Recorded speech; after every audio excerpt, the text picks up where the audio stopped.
Hello friends, welcome back to my YouTube channel Satya Shiksha. अब मैं अपना नया वीडियो एक बैलेंस शीट लेके आया हूँ। अब बैलेंस शीट में मैं आपको बताऊंगा कि किस प्रकार से बैलेंस शीट बनता है। पहले हमने असेट और लायबिलिटी को अलग अलग सीखा था, अलग अलग क्या असेट्स होती है, क्या लायबिलिटी, कितने प्रकार के होते हैं, और एक एक बिंदु को हमने समझा था कि असेट्स की जो सारी चीज़ें होती है वो क्या होती है, उनकी मतलब क्या होती है।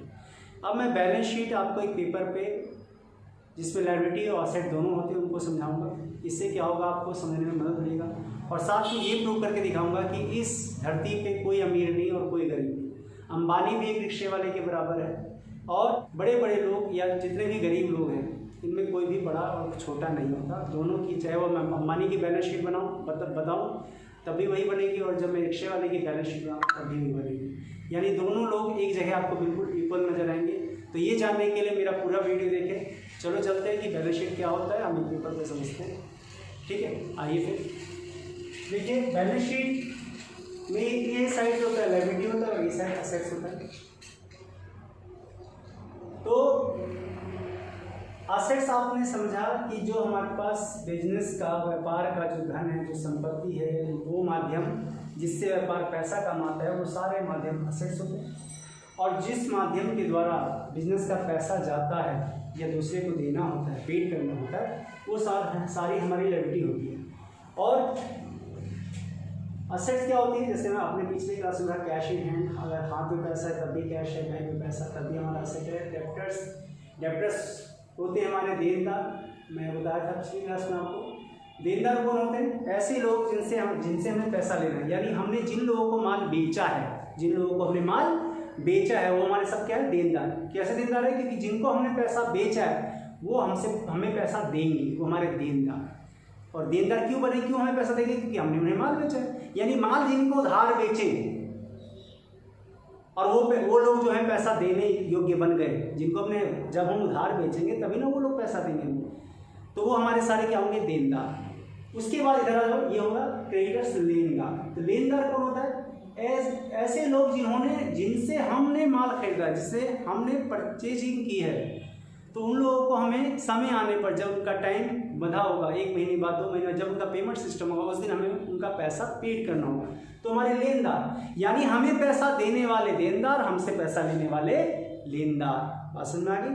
यानी अब मान लेते हैं ए ने बी को 500 रुपये दिए, तो ए जो है बी से 500 रुपये लेगा, तो बी जो होगा ए के लिए देनदार हो गया, और बी क्योंकि उसने उधार लिया ए से, तो ए जो हो गया बी के लिए वो लेनदार हो गया। बात समझ में आ गई? अब आगे बढ़ते हैं। बिल्स पेबल और बिल्स रिसीवेबल दोनों ही बिल ऑफ एक्सचेंज का पार्ट है, लेकिन इसमें एक चीज है कि कोई ऐसा बिल जिसको देने पर पैसा आए, पैसा मिले, वो हो गया बिल्स रिसीवेबल। और जिसके कारण पैसा हमारा दूसरे को हमें देना पड़े, ठीक है, वो हो गया, वो बिल हो गया हमारे बिल्स पेबल। आप बोलोगे तो मैं बिल्स रिसीवेबल और बिल्स पेबल का एक अलग वीडियो बना के डाल सकता हूँ। इसके लिए आप मुझे कमेंट कर कीजिएगा कि आपको कैसे बिल्स रिसीवेबल और बिल्स पेबल का अलग वीडियो चाहिए या नहीं चाहिए। उसके बाद जनरल रिजर्व, वो रिजर्व मैंने आपको बताया था कि जनरल रिजर्व वो होता है जिसके, जो कंपनी के बुरे समय के लिए जो पैसा रखा जाता है, प्रॉफिट को बनाने से पहले, नेट प्रॉफिट निकालने से पहले ही हमें जनरल रिजर्व में पैसा डाल देना होता है। ये पैसा होता है कंपनी में, कभी कोई भविष्य में जाके कोई इमरजेंसी आ गया, कंपनी ड्रॉप डाउन चला गया, या कंपनी को पैसे की जरूरत होगी, बड़ी बड़ी मशीन खरीदने की जरूरत होगी, तो वो जनरल रिजर्व से पैसा निकाल के उसमें भुगतान किया जा सकता है, कंपनी को मजबूती दी जा सकती है। तो जनरल रिजर्व भी हमारी एक तरह से लायबिलिटी होती है, क्योंकि एक तरह से हम उस पर पैसा जमा कर रहे हैं, तो हमारी लायबिलिटी। और जो भी चीज़ हमारे को रिस्पॉन्सिबिलिटी क्रिएट करती है हमारे अंदर, बिजनेस के अंदर, वो सारी चीज़ें लायबिलिटी होती है। उसके बाद बैंक लोन, जो हमने लोन लिया है उनको भुगतान करना है, हमारी लायबिलिटी है। उसके बाद बैंक ओवरड्राफ्ट अगर ना पता हो तो मैं थोड़ा बता देता हूँ कि कई बार क्या होता है कि आपके करंट अकाउंट में बैलेंस कम होता है, 10,000 रुपये होता है और 15,000 देना होता है, तो बैंक से आप बोलते हैं कि 15,000 आप पेड करिए, तो आपका करंट बैंक का जो अकाउंट होता है वो पेड कर देता है कि आप मान लो ओवरड्राफ्ट, जब भी आपके अकाउंट में पैसा आएगा वो ओवरड्राफ्ट के द्वारा उसको काट लिया जाएगा, ठीक है, इसी को हम बैंक ओवरड्राफ्ट कहते हैं। उसके बाद जितने भी आउटस्टैंडिंग है, चाहे वेजेस आउटस्टैंडिंग हो, चाहे सैलरी आउटस्टैंडिंग हो, चाहे रेंट आउटस्टैंडिंग, सभी आउटस्टैंडिंग हमारी क्या होती है, लायबिलिटी होती है। उसके बाद कैपिटल में नेट प्रॉफिट को ऐड किया जाता है और लॉस को माइनस किया जाता है, तो हमारा कैपिटल निकल आता है, ठीक है। उसके बाद आते हैं इस साइड, आपने cash in hand, cash in bank, cash bank में तभी आपका पैसा है, ये भी हमारा असेट है। डेप्टर्स, पैसे लेने, बिल के अंदर पैसा आना है, ये हमारा असेट है। फर्नीचर, ये हमारा फर्नीचर हमारे को व्यवसाय में हमारा फिक्स असेट है और ये हमारे पैसा कमाने का माध्यम बनता है। Machinery, stock, computers, vehicle, motor car, building, plant, land and building और प्रीपेड एक्सपेंसेस। बच्चे सोचते हैं प्रीपेड एक्सपेंसेस किस प्रकार से ऐसा है। तो बेटा अगर मान लो कि मेरे से बच्चे पढ़ते हैं, मुझे कुछ ना कुछ फीस देते हैं, महीना लगा, एक महीना मुझे जो भी फीस उन्होंने लिया 500-1000 रुपये, मान लो मुझे 500 रुपये देते, ठीक है। और किसी बच्चे ने महीने से पहले मुझे एडवांस फीस 500 रुपये दे दिया, इसका मतलब क्या हो गया कि मुझे एक महीना उसे पढ़ाना ही है ना।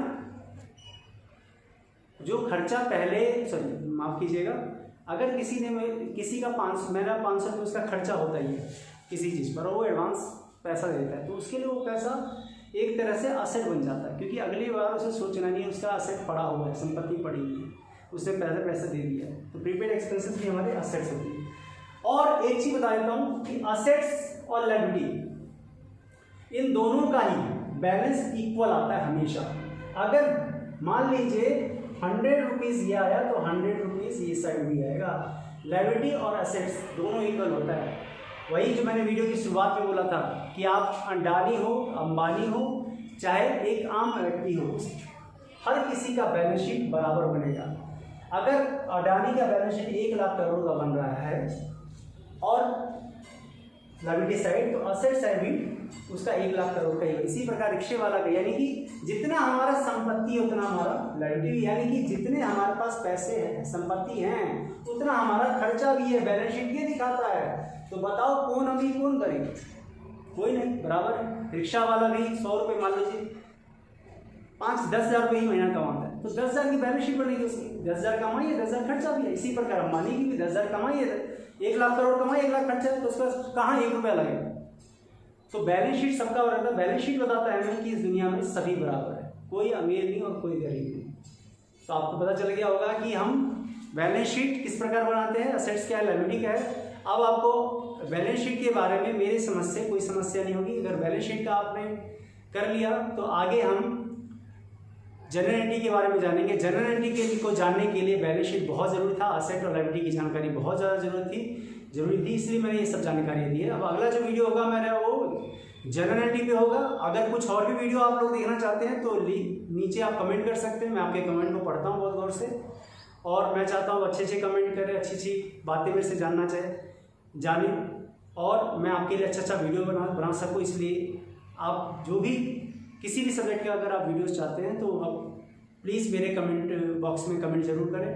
अब आज के लिए इतना ही। आज हमने पूरा बैलेंस शीट पढ़ा, ठीक है। आपका बहुत बहुत धन्यवाद। अगर आपको मेरी वीडियो इन्फॉर्मेटिव लगी हो, आपको मेरी वीडियो अच्छी लगी हो और मेरे वीडियो से आपको कुछ ज्ञान मिलता है, तो प्लीज़ मेरे चैनल सत्य शिक्षा को सब्सक्राइब करें और बेल आइकन को दबाएं।